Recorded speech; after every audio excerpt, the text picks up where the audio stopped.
everybody, it's so lovely to see you tonight.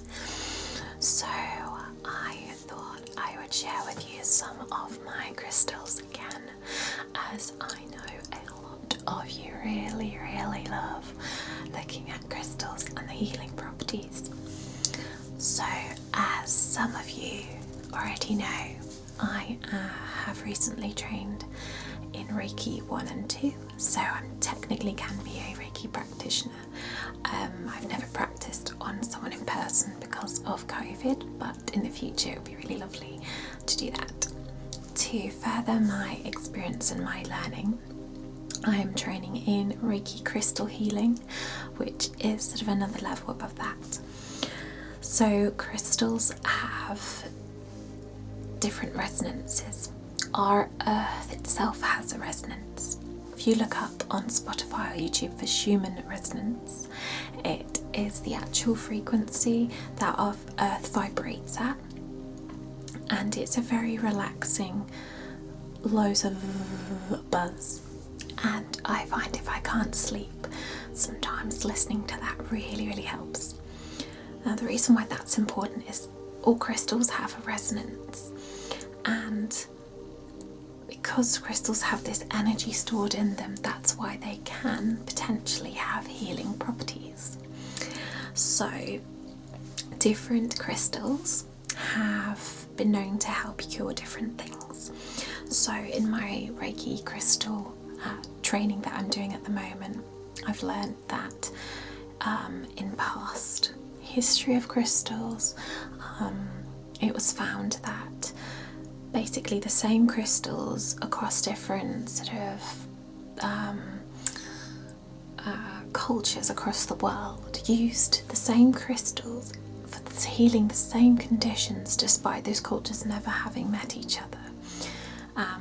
When I read that, it made me feel this kind of sense of awe about how maybe there is this energy locked in crystals that is helpful.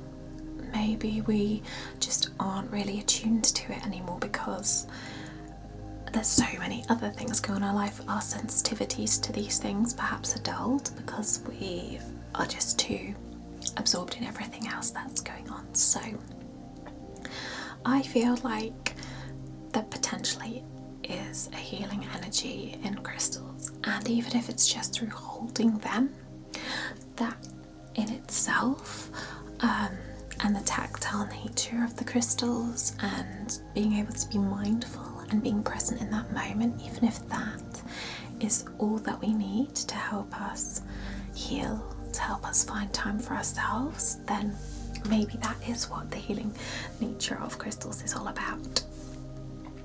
So today I'm just going to talk a bit about what I've learned so far. I'm only about a quarter of the way through the course, but I'm also going to share with you some of my new crystals and some other ones I've probably not shared before. If I've shared them before, I'm sorry, but I think most of these I haven't. The main crystal I'm going to feature in this video is Sphalerite, and it is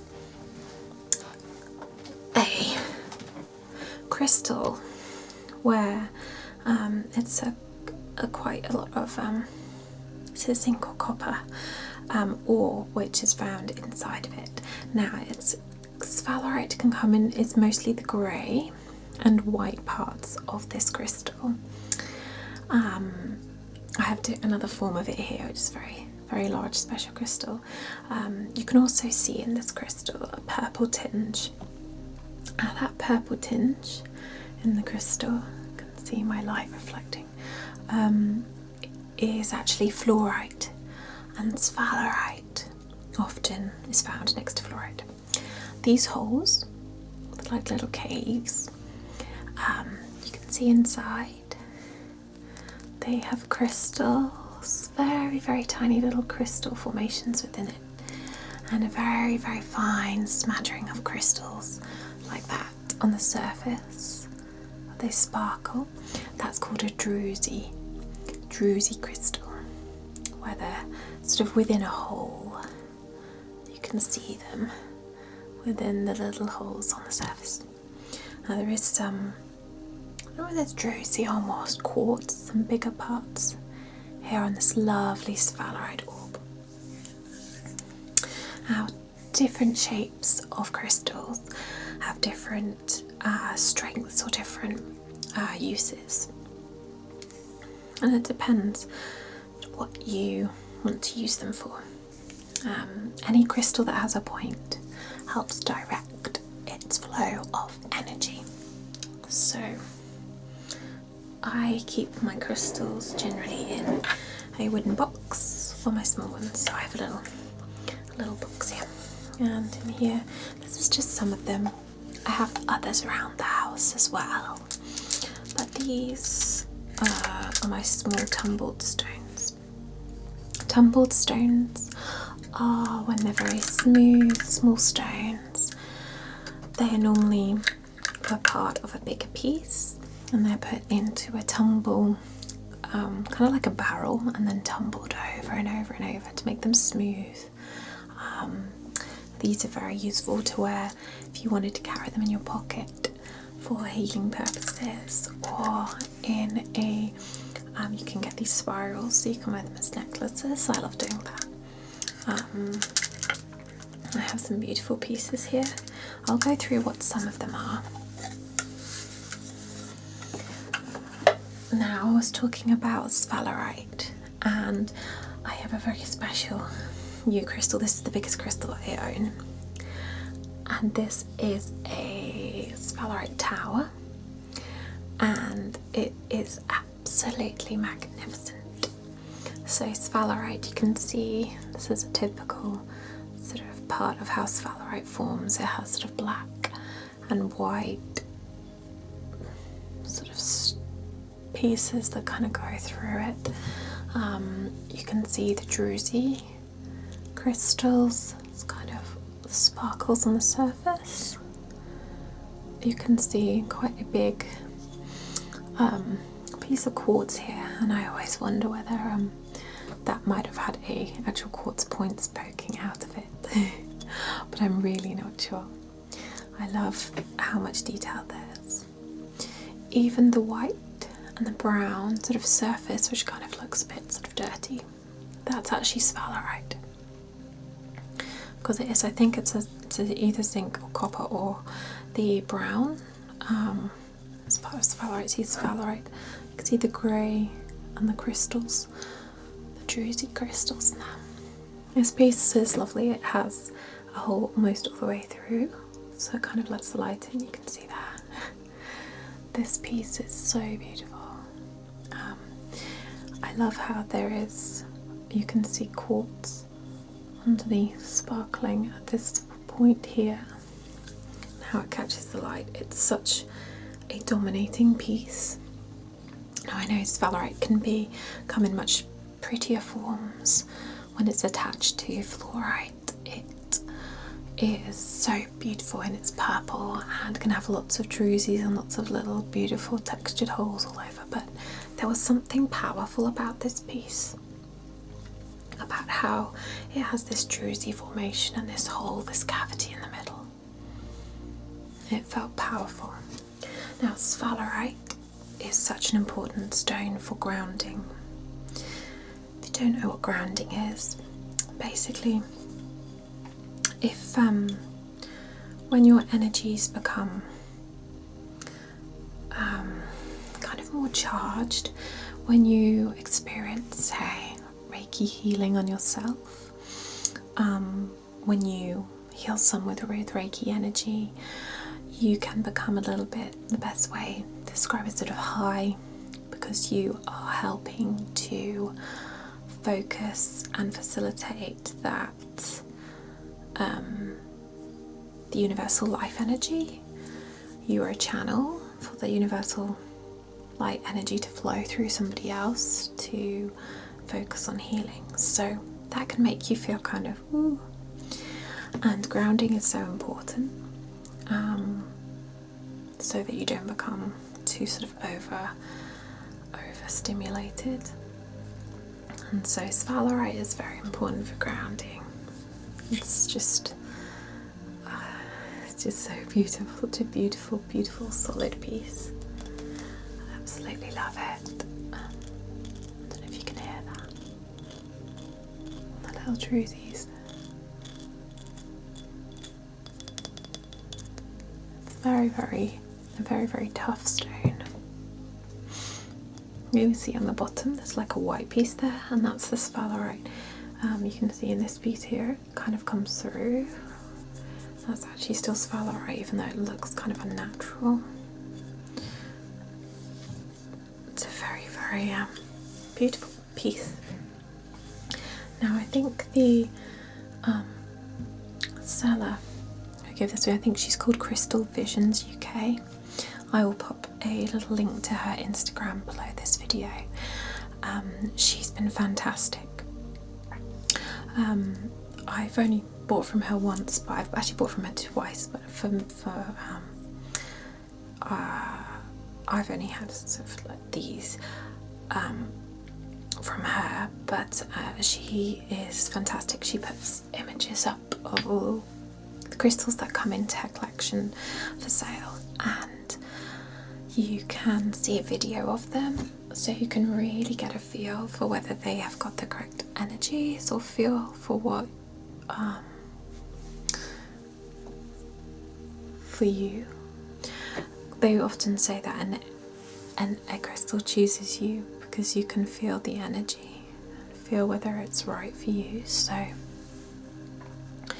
it's really important to be able to see all the facets and all the sort of depth of a crystal and its layers. It's just so beautiful.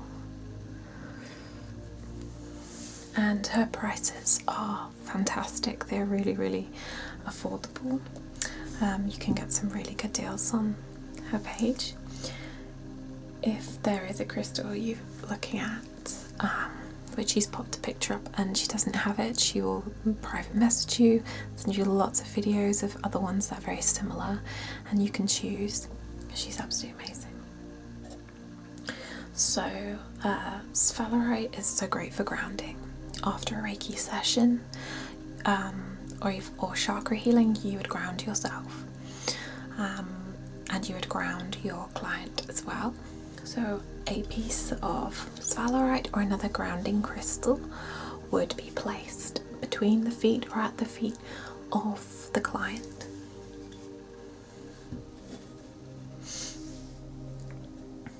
One of my favourite stones, and a very popular well-known stone, is rose quartz. This rose quartz piece I've had for about 12 years. That's long. I gave it to my husband as a gift. And I forgot how long I actually had it.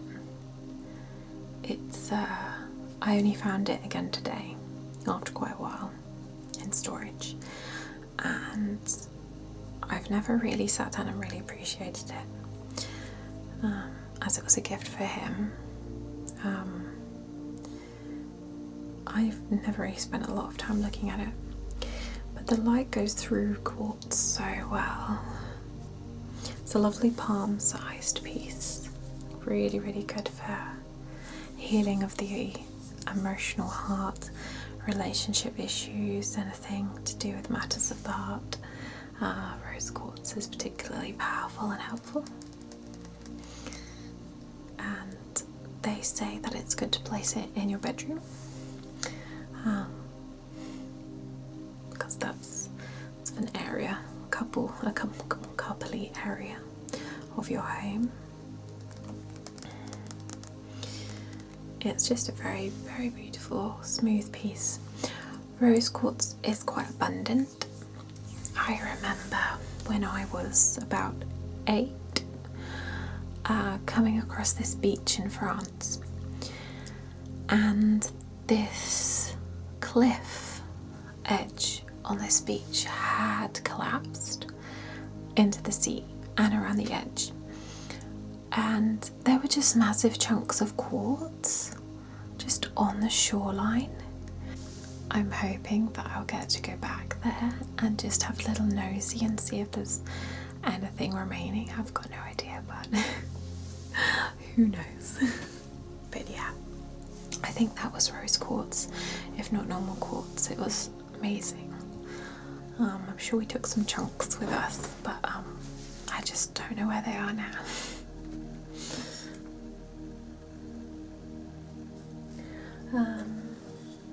I normally have a couple of small pieces of rose quartz as well to wear in necklaces.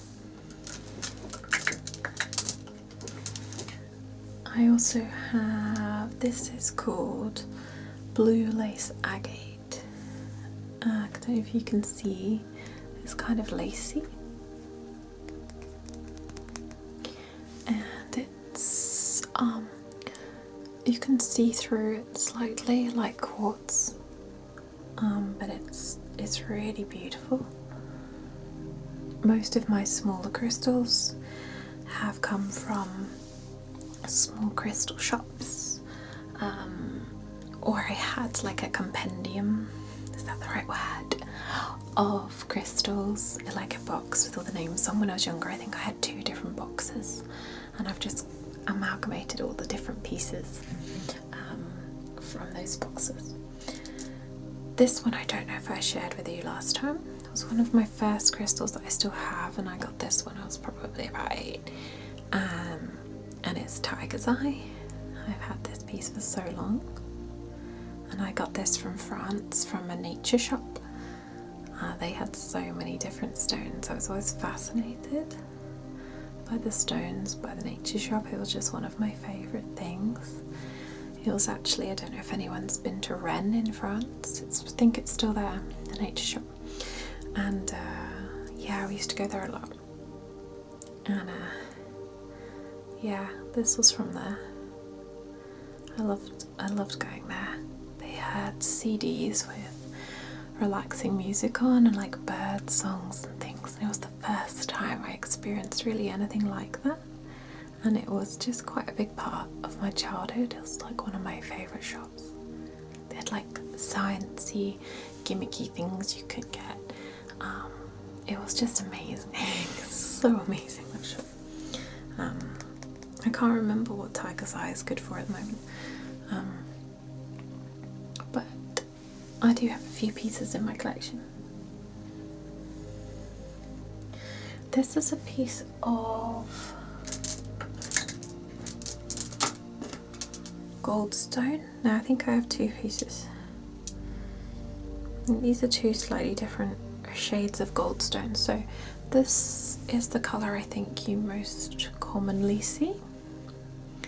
If you can see, it really shines, it sparkles, and it naturally is like that. It's fascinating, absolutely fascinating. And this piece here is a different shade, but they both look like they have glitter in the stone. They're amazing. It's another stone I don't know a lot about. Sphalerite is one I've probably shared with you before. I think I shared with you my unicorn horn Sphalerite, which is really, really useful for helping to focus energy. Reiki healing wands are made to help focus the energy because it flows straight through. So if a light was behind here, like they have one direction, it would go through, come out the other side, so kind of like a torch. I haven't got a torch. Actually, let's see if I can do this. Let's see if I can try this. So I don't know if this will work, but I can see how bright the light is as it goes through.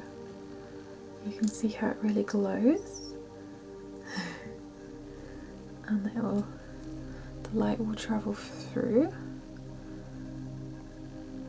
Sphalerite, I can see on the wall, the light's brighter. The piece that's gone through the Sphalerite, I think. But yeah, it really glows. It's amazing, isn't it?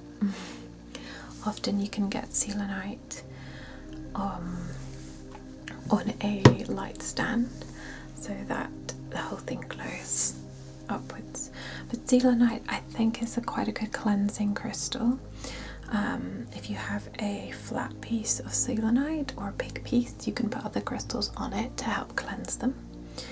And yeah, selenite is very traditionally used for healing and directing universal energy. If anybody knows which stone this is, please let me know.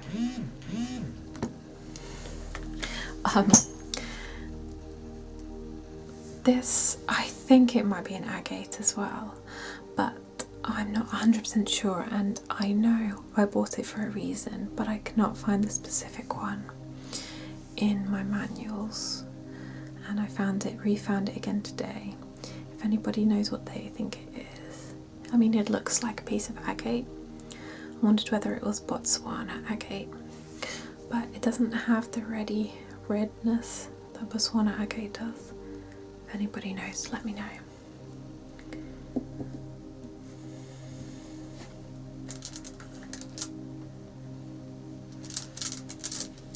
Some of these crystals I need to check exactly what they are. This one I believe is calcite. It's quite a waxy stone.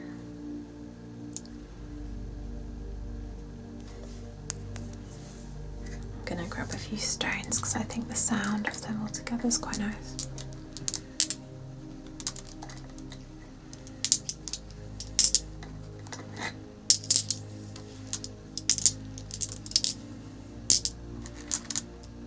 Okay, I've got a couple here that I know what they are. So this piece here, I don't know if anybody plays Minecraft, but this is actually a piece of obsidian. But this is snowflake obsidian, so you can see how it looks like it has snowflakes on it. Yeah, snowflake obsidian. I have a piece of amber. Looks like there's something in it, but it's just kind of a fleck maybe of a leaf, something like that, but it's a lovely piece of amber. If you didn't know, amber is made from the sap of a tree sap that then goes hard and then sort of fossilizes and goes very, very hard over time.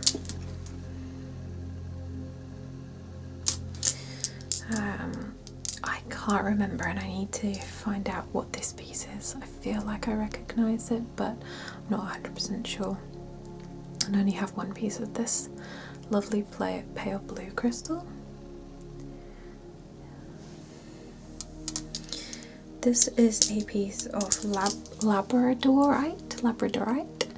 I have a gorgeous palm stone of labradorite somewhere, but it's currently deceiving me and hiding in my house. It was something I used a lot because I loved the energies that it had. It has very iridescent qualities, kind of like granite, and you can get labradorite work surfaces for your home. They're not cheap, but they are beautiful. You can see how beautiful it is. This piece doesn't really show the iridescent rainbow qualities of the stone so well, but it's gorgeous.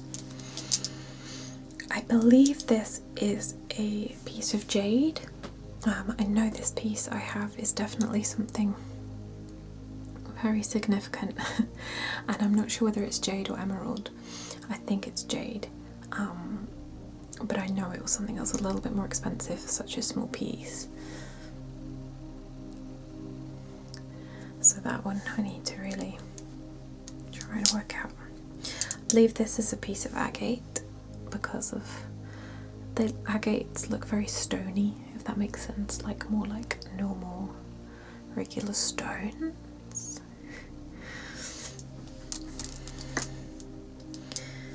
I can't remember what this piece is, but it's quite common. Can't remember off the top of my head.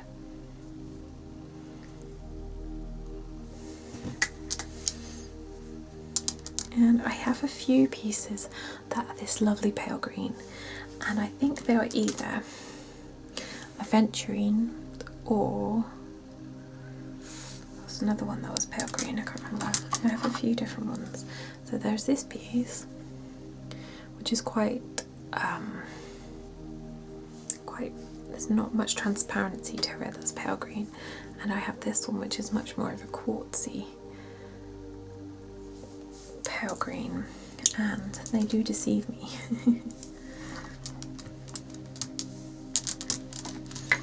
I'm gonna get this wrong. These, I think, are hematite.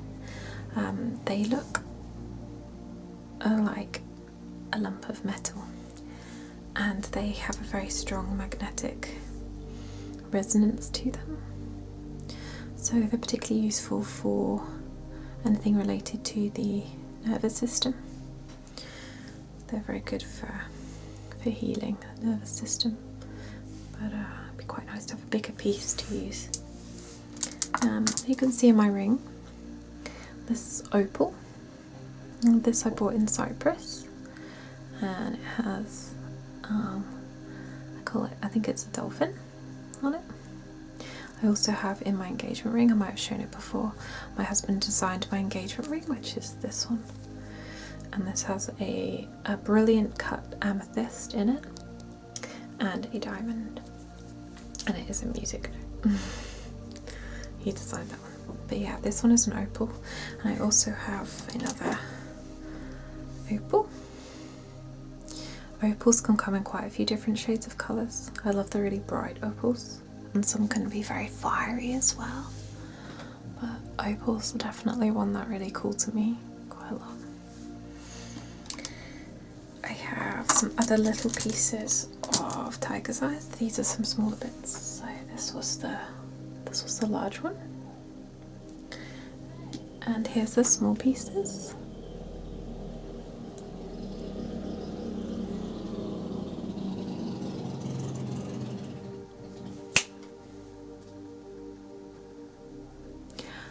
Here's the small pieces of tiger's eyes, you can see. They're really beautiful. They look like fur, like the shine you'd get off the fur of an animal.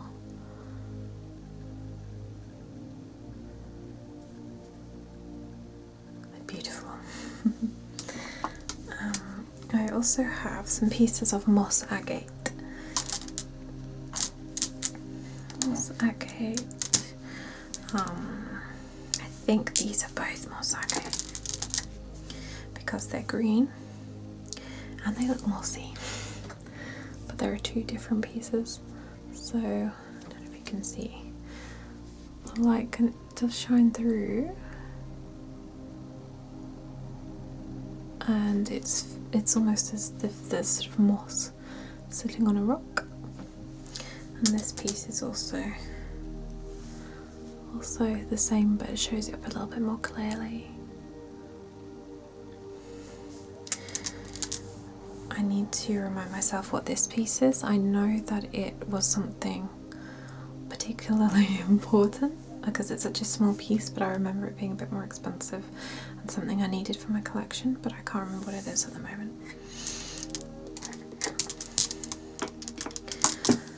Also, these are two very well-known, popular stones, but off the top of my head, I cannot remember them. I cannot remember what they are.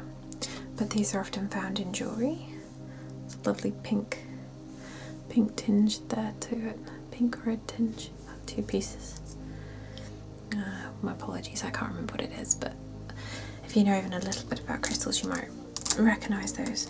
Now, this is a piece of, it's either red jasper or carnelian. I have a feeling it's carnelian, but I need to check all the different descriptions of the piece just to check. Oh, it's got a lovely bit where the light goes through this lovely kind of crack within it. Oh, that's really nice. It's really nice. Yeah, so those are the majority of my small stones. Oh, I actually have two of the white pieces. These are often dyed different colours as well. These pieces, I think they can be dyed blue, and you might find them in jewellery. So that is most of my little pieces. I think that's all the ones that I have today that I was going to share with you. So I'm very excited to continue my Crystal Reiki training course, and I hope you've enjoyed going through some of these crystals with me today, and I'll definitely do some more soon and do some actual distance crystal Reiki healing with you if that's something you would enjoy. So thank you very much for tuning in today, and I'll see you all again soon. Bye for now. Bye. I just want to say a personal